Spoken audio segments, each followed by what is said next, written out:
sur le seuil de la belle époque parisienne, où la ville lumière scintillait de promesses non découvertes et d'aventures non racontées, vivait Lucas. Lucas, un jeune journaliste à l'esprit curieux, toujours en quête de vérité cachée dans le monde qui l'entourait.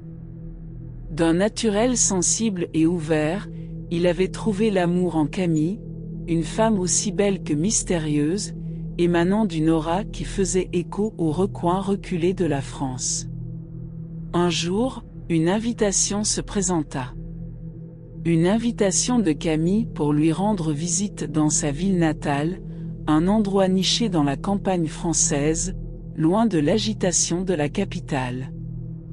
La possibilité de rencontrer sa famille et de découvrir son passé lui offrait une fenêtre sur une part d'elle qu'il n'avait pas encore explorée. Il voyageait à travers les paysages vallonnés et verdoyants, là où les champs de lavande ondulaient doucement sous le souffle d'un vent d'été. La résidence qui les attendait était un vestige imposant et majestueux de l'époque révolue, une relique élégante du passé, se dressant fièrement contre l'horizon. Son architecture grandiose, aux fines sculptures ornant sa façade et à la pierre noble, racontait des histoires d'un temps plus gracieux, d'une époque où chaque détail comptait. En arrivant, ils furent accueillis par une famille qui semblait sortir directement d'un tableau idyllique, affichant des sourires chaleureux et une hospitalité inégalée. Le père de Camille, un homme de stature solide avec des yeux qui racontaient des histoires d'une vie bien vécue, leur tendait les bras, un éclat de bienvenue dans les yeux. Sa mère, une femme à la beauté classique et à la voix douce comme une brise d'été, leur offrait des sourires maternels. Chaque membre de la famille, avec leur aura accueillante, semblait envelopper Lucas dans un cocon de chaleur. C'était comme si un tableau de la France rurale traditionnelle se dévoilait devant lui. Mais sous ce tableau de la perfection, un frisson indéfinissable courait dans l'air, comme une note discordante dans une mélodie sinon harmonieuse. Peut-être était-ce l'étrangeté d'être un étranger dans une nouvelle ville, ou peut-être quelque chose de plus sinistre à l'œuvre. Seul le temps le dirait. La nuit tombait doucement, enveloppant la résidence dans un voile de mystère alors que Lucas faisait connaissance avec les habitants. Les visages curieux se présentaient à lui, des voisins et des amis de la famille, tous attirés par l'intrigue de la nouvelle arrivée. La conversation s'orienta naturellement vers son métier, comme si un aimant invisible attirait sans cesse leur attention vers son rôle en tant que journaliste. Il lui posait des questions, parfois trop précises, sur ses reportages, sur les histoires qu'il avait écrites et sur les vérités qu'il avait dévoilées. Leurs yeux brillaient d'un intérêt intense, presque dévorant. Il y avait une frénésie sous-jacente dans leur curiosité, un zèle qui semblait déborder de l'admiration et virer vers l'obsession. Chaque question, chaque sourire un peu trop étiré, chaque regard un peu trop insistant rendait Lucas de plus en plus mal à l'aise. Une sensation désagréable commençait à grimper le long de sa colonne vertébrale, comme une araignée invisible explorant prudemment son territoire. Cependant, il attribuait cette sensation à la nervosité de rencontrer la famille de Camille et d'être le centre d'attention d'une résidence entière. Il se força à sourire, répondant avec courtoisie et retenant l'inconfort grandissant en lui. Après tout, il était un invité dans leur monde, et il ne voulait pas gâcher ce moment pour Camille. Il ne savait pas encore que sa présence n'était pas la seule chose qui avait changé le rythme habituel de la résidence. La soirée avançait et l'atmosphère festive qui englobait la résidence commençait à révéler des fissures. Lucas fut présenté à une vieille connaissance de Camille, un homme nommé Antoine, avec lequel ils avaient tous deux partagé de bons moments à Paris. Mais le visage qui le regardait maintenant était méconnaissable, comme s'il portait un masque de son ancien moi. Antoine, autrefois vivant et vibrant, était maintenant distrait, ses mouvements étaient rigides, ses paroles vides d'émotion. Il ne se souvenait pas de Lucas, ni de leurs soirées passées à rire et à discuter des heures durant. Ses yeux avaient perdu leur éclat et son sourire semblait mécanique, comme s'il fonctionnait sur des commandes préprogrammées.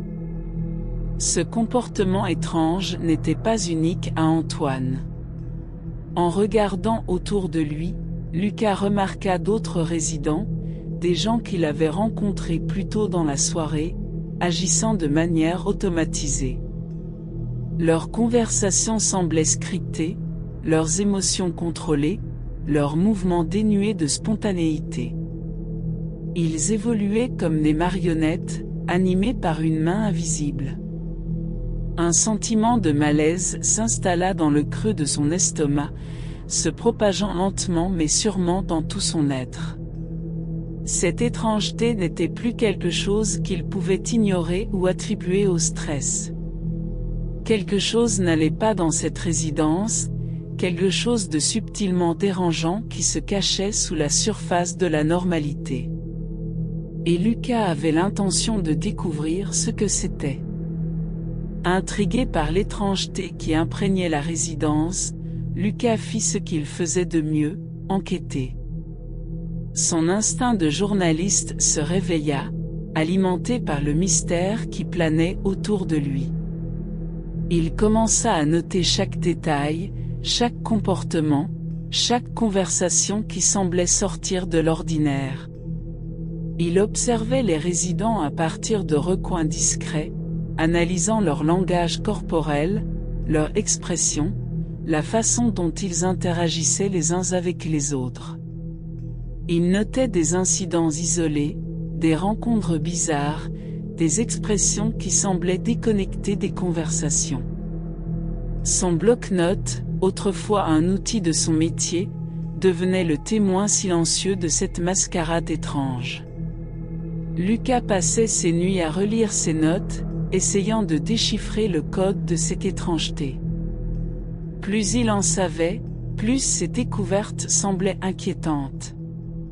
Les résidents ne semblaient pas être eux-mêmes, agissant plutôt comme des versions programmées d'eux-mêmes.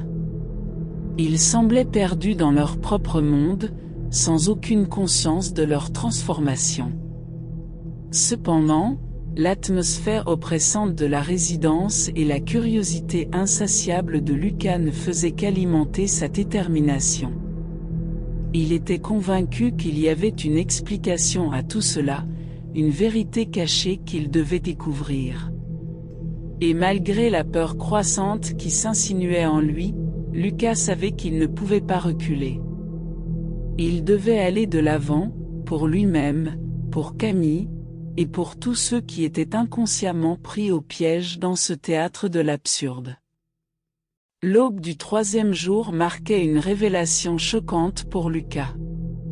En fouillant dans la bibliothèque de la résidence, il trouva un livre poussiéreux caché derrière d'autres ouvrages plus imposants. Il traitait de l'hypnose et de ses diverses applications. Des notes griffonnées dans les marges et des passages marqués conduisirent Lucas à une conclusion effroyable: les résidents étaient sous l'emprise d'une forme d'hypnose avancée. Ils avaient été amenés à oublier leur vraie vie, leurs souvenirs réels remplacés par des scénarios fictifs. Ils avaient été forcés d'adopter de nouvelles personnalités, de jouer des rôles qui n'étaient pas les leurs, dans une pièce dont ils ne connaissaient pas le script. Lucas se souvint des regards vides, des sourires mécaniques, des conversations stériles. Tout cela avait maintenant un sens. Ils n'étaient pas eux-mêmes, ils étaient devenus des pions dans un jeu dont ils ignoraient l'existence. Son cœur battait fort dans sa poitrine alors qu'il regardait autour de lui, comprenant l'ampleur de l'horreur à laquelle il était confronté. La résidence n'était pas un havre de tranquillité, mais une toile de manipulation, un terrain de jeu pour un marionnettiste cruel. Mais cette découverte n'était que le début. Lucas savait qu'il devait encore découvrir qui était derrière tout cela, qui tirait les ficelles de cette sinistre mise en scène. Un maelstrom de révélations secouait Lucas alors qu'il déchiffrait le sinistre tableau devant lui. La vérité qui s'était déroulée était plus terrifiante que tout ce qu'il aurait pu imaginer. C'était la famille de Camille, ses hôtes bien-aimés et apparemment bienveillants, qui étaient responsables de cette atroce manipulation mentale. Il découvrit des documents cachés, des plans détaillés et des journaux personnels qui relataient leurs cruelles machinations.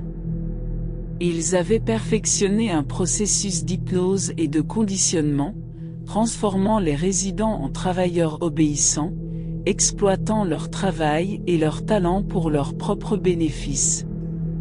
Leurs sourires chaleureux et leurs manières affables n'étaient qu'un voile qui dissimulait leur véritable nature. Ils étaient les marionnettistes, tirant les ficelles dans l'ombre, contrôlant la vie de tous ceux qui vivaient dans la résidence. La révélation frappa Lucas comme un coup de tonnerre. Il pensait à Camille, à sa douce et innocente Camille. Était-elle aussi une victime de ce jeu pervers? Ou pire, était-elle consciente de ce qui se passait et faisait-elle partie de la conspiration? La confiance qu'il avait eue en arrivant à la résidence s'était désintégrée, remplacée par un sentiment de trahison et de peur. Cependant, il savait qu'il ne pouvait pas s'arrêter maintenant. Armé de la vérité, il était déterminé à dénoncer cette horreur et à libérer les résidents de cette terrible emprise. Armé de vérité et de détermination, Lucas se dirigea vers le cœur de la bête. Il confronta Camille et sa famille lors d'un dîner, jetant leurs secrets à la face des convives sous le choc. Il dénonça leur manipulation, leur exploitation et l'injustice de leurs stratagèmes. La salle se figea un instant, le silence pesant s'abattant comme une chape de plomb. Puis, comme s'ils étaient soudainement réveillés d'un rêve, la famille de Camille riposta. Les sourires affables s'évanouirent, remplacés par des masques de rage et de détermination. Ils tentèrent de le faire taire, de discréditer ses accusations, mais Lucas ne céda pas. Cela déclencha une série d'événements effroyables. Ils tentèrent de le capturer, d'utiliser sur lui leur processus d'hypnose pour le faire taire à jamais. La résidence autrefois paisible se transforma en un théâtre de cauchemars, rempli de cris, de courses-poursuites et de dangers imminents. Camille était déchirée, prise entre sa famille et Lucas. Elle semblait désemparée, choquée par les révélations sur sa propre famille. Mais dans ce moment de chaos, une lueur de résolution brilla dans ses yeux. Elle choisit de se ranger du côté de Lucas, l'aidant à échapper aux griffes de sa famille. La tension était à son comble alors que Lucas et Camille luttaient pour leur liberté, non seulement la leur mais aussi celle de tous les résidents sous l'emprise de cette sinistre manipulation mentale. Leur combat venait seulement de commencer. La lutte pour la liberté était aussi effrayante qu'éprouvante. Lucas et Camille, ensemble, réussirent à échapper à la famille déchaînée et à leur tentative de les capturer. Chaque couloir de la résidence, autrefois un symbole de tranquillité, se transforma en un labyrinthe de danger et de suspense. Lucas, utilisant son ingéniosité et ses talents de journaliste, parvint à documenter les preuves de la manipulation de la famille. Il savait qu'une simple accusation ne suffirait pas, il devait apporter des preuves concrètes pour alerter les autorités. Après une série de péripéties terrifiantes, ils réussirent à quitter la résidence et à se mettre en sécurité. Leur première étape fut d'alerter les autorités, leur donnant toutes les preuves qu'ils avaient rassemblées. Les sirènes de police résonnèrent dans la nuit, rompant le silence qui s'était abattu sur la résidence. L'oppression qui avait dominé pendant des jours commença à se dissiper, remplacée par un sentiment d'espoir. Malgré le chaos et la peur, Lucas et Camille avaient réussi à échapper à l'emprise de la famille et à dénoncer leur sinistre stratagème. La bataille avait été gagnée, mais la guerre était loin d'être terminée. Ils savaient que la route vers la justice serait longue, mais ils étaient prêts à affronter tout ce qui les attendait. Les jours qui suivirent furent une tempête d'activité. Les autorités agirent rapidement sur la base des preuves fournies par Lucas. La famille de Camille fut arrêtée, chaque membre devant répondre de ses actes devant la justice. La résidence, autrefois un lieu de tranquillité déformé en une prison sinistre, fut libérée de l'emprise de cette terrible famille. Lucas, avec l'aide de spécialistes, réussit à libérer les résidents de leur hypnose. Chacun retrouva lentement ses souvenirs, la vraie vie prenant la place des personnalités fabriquées. Les visages perdus et mécaniques s'animèrent à nouveau, la liberté retrouvée redonnant vie à leur expression. Le retour à Paris fut un mélange de soulagement et de traumatisme pour Lucas. Il était libre, il avait réussi à échapper à un destin terrible, mais les horreurs qu'il avait vues et vécues laissaient une marque indélébile sur son âme. Il était différent maintenant, forgé par l'expérience et la lutte qu'il avait menée. La ville lumière l'accueillit avec sa familiarité réconfortante. Mais alors qu'il se tenait sur le seuil de son appartement, regardant les lumières de Paris scintiller dans la nuit, il ne put s'empêcher de penser à tous ceux qu'il avait laissés derrière lui. Les résidents de la résidence, autrefois des victimes, étaient maintenant des survivants, tout comme lui. La vie continuait, portant les marques du passé mais aussi l'espoir de l'avenir. Lucas savait qu'il avait encore un long chemin à parcourir, mais il était prêt à affronter ce qui l'attendait. Après tout, il avait survécu à la résidence et à ses horreurs, et il en était ressorti plus fort. Et cela, personne ne pourrait jamais le lui enlever. Dans les semaines qui suivirent son retour à Paris, Lucas se consacra à une tâche qui l'aidait à traiter les événements traumatisants qu'il avait vécus, écrire. Il exposa la vérité sur la résidence, détaillant les horreurs que lui et les résidents avaient vécues. Son article, un compte-rendu poignant et détaillé de la sinistre machination, provoqua un tollé national. Il avait non seulement dénoncé une terrible injustice, mais avait également ouvert les yeux du public sur les dangers cachés de la manipulation mentale. La reconnaissance professionnelle qu'il reçut fut considérable, mais ce qui était plus important pour Lucas, c'était le changement qui s'était produit en lui.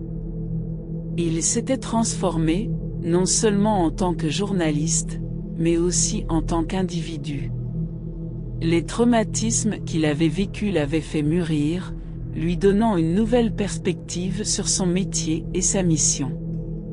Il avait vu le côté sombre de l'humanité, mais avait également été témoin du pouvoir de la vérité et de la justice. Il avait été ébranlé jusqu'à son âme, mais en avait ressurgi plus déterminé et résilié. Les horreurs de la résidence avaient laissé une cicatrice indélébile, mais au lieu de le briser, elles avaient renforcé sa résolution. Lucas, assis à son bureau, regarda par la fenêtre la ville qui s'étendait devant lui. Il y avait une tranquillité dans l'air, une paix qui contrastait fortement avec les épreuves qu'il avait vécues. Il savait qu'il y aurait d'autres défis à relever, d'autres histoires à déterrer, mais il était prêt. En fin de compte, son expérience à la résidence l'avait non seulement transformé, mais l'avait également conduit à sa véritable vocation, révéler la vérité, quel qu'en soit le coût. Et cela, il se l'était promis, serait sa mission pour le reste de ses jours.